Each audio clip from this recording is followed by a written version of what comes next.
World health অর্গানাইজেশনের সমীক্ষায় দেখা গেছে যে বিশ্বের মধ্যে ভারতবর্ষ তামাক সেবনে দ্বিতীয় স্থানে রয়েছে। যে কোনো তামাক জাতীয় দ্রব্যই কিন্তু ক্যান্সারের কারণ হতে পারে। এছাড়াও অন্যান্য কারণ রয়েছে, যেমন অতিরিক্ত মদ্যপান, স্থূলতা, অস্বাস্থ্যকর জীবনযাত্রা ইত্যাদি রয়েছে। কিন্তু তামাক ভারতবর্ষের 1/3 ক্যান্সারের জন্য দায়ী, এটা আমাদের মাথায় রাখতে হবে। ক্যান্সার কোনো ছোঁয়াচে রোগ নয়, এবং আমি বলবো যে ক্যান্সার রোগীদের আত্মীয় পরিজন এবং বন্ধু বান্ধবদের এটা অবশ্যই জানা দরকার যে ক্যান্সার রোগীর থেকে কখনোই এই রোগ ছড়ায় না। কাজেই অতএব ভয় পাওয়ার কোনো কারণ নেই। আপনারা এগিয়ে আসুন এবং ক্যান্সার রোগীদের সাপোর্ট করুন।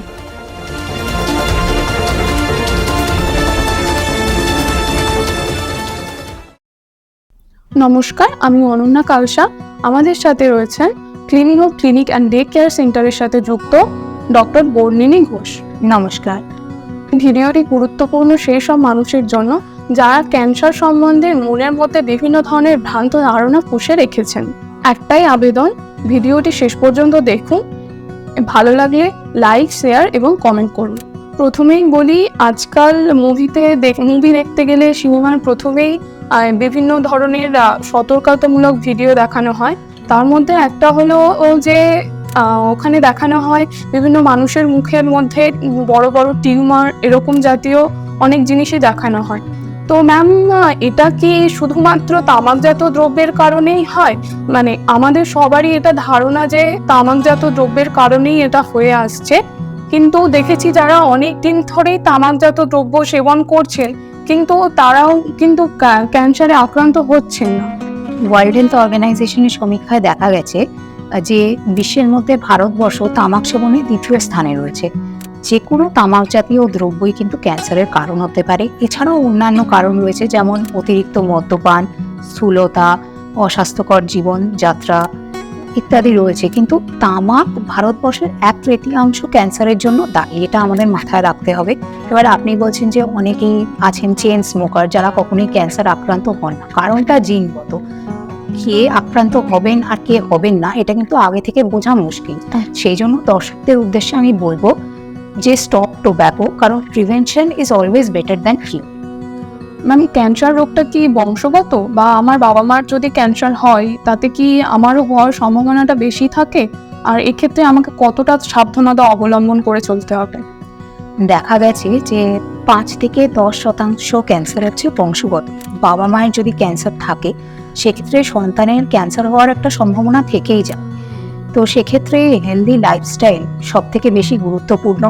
এছাড়াও বাবা মায়ের কী ধরনের ক্যান্সার ছিল তার উপর ডিপেন্ড করবে রেগুলার চেক আপে থাকা এবং অ্যাপ্রোপ্রিয়েট স্ক্রিনিংয়ের মধ্যে থাকা, যাতে ক্যান্সার যখনই আসবে সেটা যেন আর্লি স্টেজেই ডায়াগনোসিস হয়ে যায়।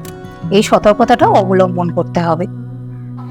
পাই যখন টিউমার জাতীয় কিছু হয় বা ফোড়া ফিসকুড়ি হয়, আমরা সবাই আউটিংগ্রস্ত হয়ে পড়ি।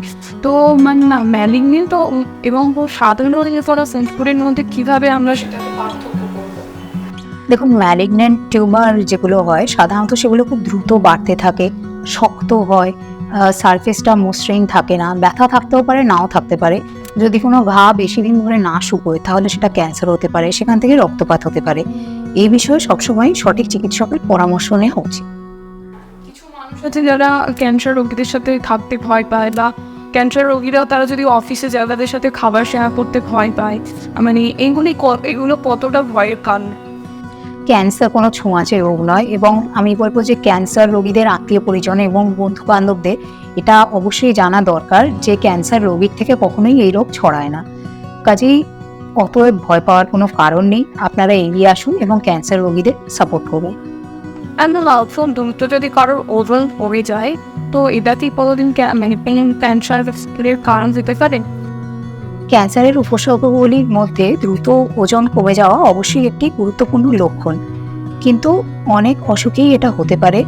যেমন হচ্ছে সুগার হলে, শরীরে থাইরয়েড হরমোন বেড়ে গেলে, খাদ্যনালীর কোনো সমস্যায়, এবং ভারতবর্ষের প্রধান কারণ একটি হচ্ছে যক্ষ্মা। এমনকি মানসিক রোগেও ওজন কমে যেতে পারে। তো এ বিষয়ে সবসময় সঠিক চিকিৎসকের পরামর্শ নেওয়া উচিত। ম্যাম, আমরা বাঙালিরা, বেশিরভাগ বাঙালিরাই আমরা মানে আমিষাশী। তো আমরা হচ্ছে রেড মিট বা চর্বি এগুলো বেশিরভাগ সবাই খেয়ে থাকি। তো এটা কি কোনো মানে ক্যান্সারের কারণ হতে পারে? এখন রেগুলার রেড মিট বা খুব তৈলাক্ত চর্বি জাতীয় খাবার খেলে কিছু কিছু ক্যান্সারের রিস্ক ডেফিনেটলি বেড়ে যায়, যেমন হচ্ছে colon cancer, breast cancer, uterus, ovary, pancreas, gall bladder, এই সব ক্যান্সারের সম্ভাবনা বেড়ে যায়। আর রেগুলার এই ধরনের খাবার খেলে যেটা হয়, আমাদের শরীরে স্থূলতা এসে যায়। তো স্থূলতা ইটসেলফ ক্যান্সারের একটা রিস্ক ফ্যাক্টর। তো সেই জন্য আমাদের অতিরিক্ত ওজন বৃদ্ধির ব্যাপারে সবসময় সতর্ক থাকতে হবে।